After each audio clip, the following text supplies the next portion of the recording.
से सारे मुसलमानों को निकाल देंगे और हम इसे हिंदू राष्ट्र बना देंगे, तो वो संविधान के खिलाफ है, क्योंकि ये देश संविधान से चलने वाला देश है। फिर आप संविधान को खत्म कर दीजिए, आप संविधान के खिलाफ बात कर रहे हैं। कोई हिंदू खतरे में नहीं है सर, जब कुर्सी खतरे में होती है तब ये आवाज उठाई जाती है कि हिंदू खतरे में है। बल्कि इस्लाम ये कहता है कि आपने किसी को अपनी जबान से, अपने हाथ से नुकसान ना पहुंचाया तब आप मुसलमान हैं। ये सब सियासत है, बांटने की सियासत है कि हिंदुस्तान में हिंदू और मुसलमान बंट जाएगा और हम कामयाब हो जाएंगे। अगर आप हिंदू राष्ट्र की बात कर रहे हैं तो ये मुस्लिम राष्ट्र, हिंदू राष्ट्र, ये जब भी ये टॉपिक आएगा आप समझ लीजिएगा कि देश को बांटने की बात हो रही है।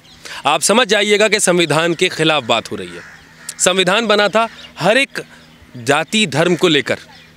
आज आप देख लीजिए, अगर आपको कहीं भी ये नारा सुनाई दे, आप वो समझ लीजिए कि वो नारा संविधान के खिलाफ लगाया जा रहा है। वो नारा किसी मुसलमान के खिलाफ नहीं है, सिख ईसाई किसी धर्म के खिलाफ नहीं है, बल्कि वो संविधान के खिलाफ लगाया गया है। जैसे बात हुई थी कि भाई 400 पार हो जाएगा तो हम फिर संविधान बदल देंगे। तो अगर आपको कहीं पर भी ये चीज़ें नज़र आएँ तो आप समझ जाइए कि बात बाबा साहब की तरफ उंगली बाबा साहब की तरफ उठाई गई है। तो देश संविधान से चलेगा, ये देश सबका है। जो यात्रा निकाली जा रही है वो संविधान के खिलाफ है। तो बिल्कुल, अगर वो यात्रा ये कह के निकाली जा रही है कि हम यहाँ पर सबसे सारे मुसलमानों को निकाल देंगे और हम इसे हिंदू राष्ट्र बना देंगे, या हम सिखों के साथ ऐसा करेंगे, या हम ईसाइयों के साथ ऐसा करेंगे, तो वो संविधान के खिलाफ है। सर, उनमें तो मुसलमान भी साथ में है ना उनकी यात्रा में।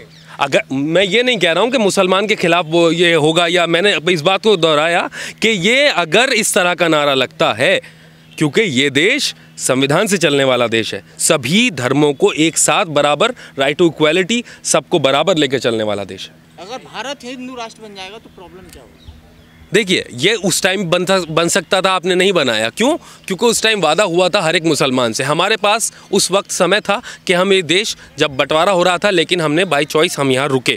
हमें इस मिट्टी से मोहब्बत है। आप मेरे सीने पे ये तिरंगे का निशान देख रहे हैं। हमें इस ज़मीन से, इस मिट्टी से मोहब्बत है। दफन इसी मिट्टी में होना है। और रही बात कि वो और देश इस्लामिक स्टेट है, वो देखें आज आप कहाँ हैं, लेकिन वहाँ पर अगर आप इस चीज़ को दिखाएंगे कि वो लोग कहाँ हैं और हम कहाँ हैं आज, तो आज एक हिंदुस्तान बहुत बड़ी ताकत है। इसके अंदर हर एक धर्म के लोग आपको नज़र आएंगे। ये यूनिटी, ये एकता सिर्फ आपको, ये खूबसूरत माहौल सिर्फ हिंदुस्तान में नज़र आएगा। आप बाकी कहीं पर नजर जाएंगे तो वो लोग भी आज इक्वालिटी की बात करते हुए नज़र आएंगे। और रही बात हिंदू राष्ट्र की, बिल्कुल बनाइए, लेकिन वहाँ हर एक धर्म को बराबरी का अधिकार दिया जाना चाहिए। अगर आप सऊदी या आप दुबई जाते हैं तो वहाँ पर देखिए सबको बराबरी का अधिकार है। ऐसा नहीं है कि किसी के अधिकार छीन लिए जाएंगे। हिंदू राष्ट्र की बात जब होती है तो ये कहा जाता है कि मुसलमान को यहाँ पर प्रथम या किसी और उसको प्रथम दर्जे का नागरिक ही नहीं बनना चाहिए। तो अगर आप हिंदू राष्ट्र बना रहे हैं तो सभी के लिए एक पैमाना बराबर होना चाहिए। तो बिल्कुल कह रहे हैं पैमाना बराबर नहीं है ना। मैं अभी एक डिबेट देख रहा था, उसके अंदर ये कहा जा रहा था कि मेरे हिसाब, यूनिवर्सिटी में प्रोफेसर हैं, कि मेरे हिसाब से ऐसा होना ही नहीं चाहिए कि मुसलमान जो है बराबरी का उसे दर्जा मिलना चाहिए। वो अपने हिसाब से बता रहे हैं। तो मेरा कहना यह है, चाहे किसी भी धर्म की बात हो तो उस धर्म की उन बातों को अगर हम देखेंगे, आप कुरान पढ़ा है, आपने गीता पढ़ी है, आपने महाभारत देखी है। हम जब धर्मों को पढ़ते हैं तो हम ये पाते हैं कि हर धर्म प्यार, मोहब्बत, एकता की बात करता है। लिहाजा इस कुरान में लिखा है कि एक इंसान का कत्ल कर देना पूरी इंसानियत को कत्ल कर देना है। एक इंसान को बचा लेना पूरी इंसानियत को बचा लेना।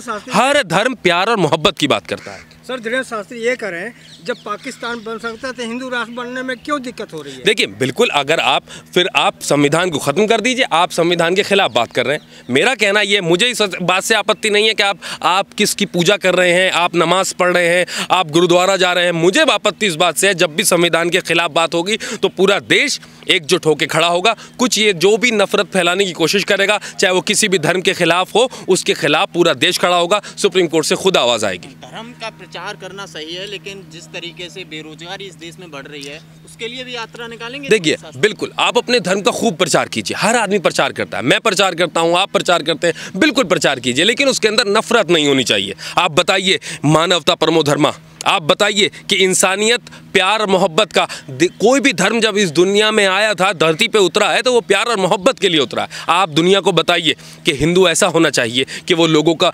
हमसाए, जो पड़ोसी हैं, वो भूखा ना सोए। आप बताइए, प्यार मोहब्बत से बांटने की बात की जानी चाहिए। तो मेरा कहना यहाँ पर यही है कि प्यार और मोहब्बत की बात होनी चाहिए। अगर आप कोई धर्म गुरु हैं तो धर्म गुरु एक प्यार मोहब्बत का संदेश देता है।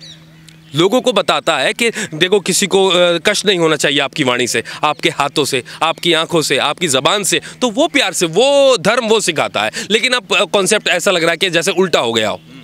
एक बीच में आवाज आती है कि हिंदू खतरे में है। कोई हिंदू खतरे में नहीं है सर। जब कुर्सी खतरे में होती है तब ये आवाज़ उठाई जाती है कि हिंदू खतरे में है। हिंदू आज बिल्कुल कोई भी जात और कोई भी धर्म खतरे में नहीं है। ये बात चली थी कि भाई इस्लाम खतरे में है, कोई इस्लाम खतरे में नहीं था, कभी कोई धर्म खतरे में आया ही नहीं।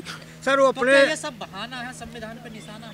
बिल्कुल, ये देखिए संविधान पे हमेशा से उंगली उठती रही है कि आरक्षण खत्म कीजिए, ये खत्म होना चाहिए, वो खत्म होना चाहिए। तो कहीं ना कहीं पर आपको आज जब देश ऐसी जगह पर आके खड़ा हुआ है कि हमें लोग देखते हैं हमारी तरफ, मैं प्रधानमंत्री हमेशा दौरे करते हैं, हम लोग देखते हैं कैसे उनका स्वागत किया जाता है, तो हमें उसी दिशा में आगे बढ़ना चाहिए। हमें रोज़गार की बात करनी चाहिए, हमें जॉब्स की बात करनी चाहिए, हमें स्वास्थ्य की बात करनी चाहिए, हॉस्पिटल्स की बात होनी चाहिए, स्कूल्स की बात होनी चाहिए, यूनिवर्सिटीज़ की बात होनी चाहिए। और उस जगह पर अगर ऐसी बातें होंगी तो समझ लीजिए मुद्दों को दबाया जा रहा है। दुनिया AI का जमाना है, 21वीं सदी पर हम सब चांद पे जा रहे हैं, लेकिन हमारे देश के कुछ साधु संत हजारों साल पीछे ले जाना चाह रहे हैं। बिल्कुल, पीछे की हिस्ट्री की जो बात होती है, हमें पहले प्रेजेंस की बात करें फिर हिस्ट्री पर जाएं। पहले हमें आज के हालात को सुधारना बहुत ज़रूरी है। आज की जो गरीबी फैल रही है, 80 करोड़ लोगों को फ्री राशन बांटा जा रहा है। हालात सोच सकते हैं देश के क्या हैं, और ऊपर से फिर इस तरह की बातें होती हैं और मुद्दों को भटकाने की साजिशें, मुद्दों को भटकाने के लिए ये सब किया जाता है। लेकिन फिर ऐसे जब दिल्ली जैसी घटनाएं हो जाती हैं लाल किले पर, फिर तो ऐसा सवाल लाजमी बन जाता है जो लोगों को होने के लिए तो एक सवाल बन जाता है। जी हमेशा उंगली उठाते जी जी, मैं बताता हूँ। जो आप ये देखिएगा, जो लोग मिले हैं वो आतंकवादी हैं इस्लाम में। हैं, उनको आतंकवादी बिल्कुल, वो लोग आतंकवादी हैं जिन्होंने हमला किया है। एक इंसान की जान लेने वाला पूरी इंसानियत को कत्ल कर देना है, ये कुरान कह रहा है। ये मानवता परमो धर्म, ये गीता कह रही है, ये आपके पुराण कह रहे हैं। लेकिन आप ये देखिएगा कि जहाँ पर इस तरह की बातें होती हैं कि भाई मुसलमान ने कत्ल कर दिया, वो मुसलमान ने विस्फोट किया, तो सबसे बड़ा कत्ल तो नबी के नवासे का हुआ था। मोहम्मद साहब के, प्रॉफिट मोहम्मद साहब के नवासे को जिस तरह से कुंद खंजर से उनका गला काटा गया, उसे क्या कहेंगे आप फिर? क्या वो हिंदुओं ने काटा था? नहीं, वो लोग मुसलमान थे। जी हाँ, वहाँ नमाज पढ़ी जा रही थी और वो जो प्रॉफिट मोहम्मद जो इस धर्म के संस्थापक थे, उनके नवासे को भूखा प्यासा करबला में शहीद कर दिया गया। तो आप इसे क्या कहेंगे अब यहाँ पर? क्या इस्लाम असल में इमाम हुसैन की तरफ था, लेकिन नमाज वहाँ भी हो रही थी। कुरान नेज़ों पे उन लोगों ने उठाया हुआ था, कुरान वो भी पढ़ रहे थे, नमाज वो भी पढ़ रहे थे। लिहाजा वो उस करबला के पैगाम को पहचानिए आप कि नमाज पढ़ना सिर्फ इस्लामिक होने की या मुसलमान होने की दलील नहीं है, बल्कि इस्लाम ये कहता है कि आपने किसी को अपनी ज़बान से, अपने हाथ से नुकसान ना पहुँचाया, तब आप मुसलमान हैं। आपने अपने हमसाये का, अपने पड़ोसी का ख्याल रखा, तब आप मुसलमान हैं। वो भूखा तो नहीं सोया, तब आप मुसलमान हैं। तो किसकी कौन सी मानसिकता फिर इसके पीछे काम करती है जो इस घटनाओं को अंजाम देते हैं? ये नफरत काम करती है, कुर्सी काम करती है, सियासत काम करती है। सब सियासत है ये। बिल्कुल, ये सब सियासत का खेल है ये। बिल्कुल ये सब सियासत है, बांटने की सियासत है कि हिंदुस्तान में हिंदू और मुसलमान बट जाएगा और हम कामयाब हो जाएंगे। हमें चाहिए कि आज एक साथ खड़े होने का समय है। हमारी असल में सवाल तो सरकार से पूछा जाना चाहिए था, इंटेलिजेंस ब्यूरो से पूछा जाना चाहिए था, IB से पूछा जाना चाहिए था, और कि ये किस तरह से ये माहौल देश के अंदर बनता जा रहा है। अभी हमारे ज़ख्म पहलगाम के नहीं भरे थे, एकदम एक दूसरा हमला जो कि हमारे लिए बहुत ही दर्दनाक है। मैं उन सब लोगों के साथ खड़ा हूँ जो लोग इसमें अभी हॉस्पिटल्स में हैं। मैं उनकी स्पीड रिकवरी की कामना करता हूं और उन सब लोगों को मेरी श्रद्धांजलि है जो लोग इस दुनिया को छोड़कर चले गए हैं। ये एक आतंकवादी हमला है, मैं फिर दोबारा से कहूँगा ये एक आतंकवादी हमला है। करबला का मैंने पैगाम दिया इसीलिए कि उधर भी मुसलमान थे, इधर भी मुसलमान थे। पैगाम सच को पहचानने की ज़रूरत है। वो जहाँ पर दया पाई जाती है, मोहब्बत पाई जाती है। इस्लाम मोहब्बत को लेकर आया था, ना कि नफ़रत। सर धीरेन्द्र शास्त्री अपने यात्रा में बार बार कर रहे हैं कि मुसलमानों को गाली देकर ये हिंदू राष्ट्र नहीं बन सकता। मैंने वो कोई ऐसा बयान, हाँ बिल्कुल बिल्कुल, मुसलमानों को गाली देकर नहीं, कोई भी राष्ट्र नहीं बन सकता, कोई भी धर्म नहीं बन सकता, बल्कि आपका धर्म सिर्फ बदनाम हो सकता है। सही बात कर रहे हैं ना वो? बिल्कुल बिल्कुल, मुसलमानों को साथ लीजिए आप। लेकिन अगर आप ये कह रहे हैं कि भाई हम ये संविधान ख़त्म कर देंगे और हम इस तरह से जाति और खिलाफ आएंगे, तो अगर क्या आपको आज का खूबसूरत भारत अच्छा नहीं लगता जिसके अंदर सारे फूल हैं, गुलदस्ता? क्या प्यार मोहब्बत आपको अच्छी नहीं लगती? सर आपको निमंत्रण मिला कि नहीं यात्रा जाने के लिए? जी नहीं, ऐसा मुझे कोई निमंत्रण नहीं मिला। अगर कोई संविधान के खिलाफ यात्रा होगी जिसके अंदर इस तरह के नारे लगेंगे तो मैं उस यात्रा में जाना पसंद नहीं करूंगा। लेकिन जहां प्यार मोहब्बत और एकता का पैगाम हो, मैं ज़रूर जाऊंगा।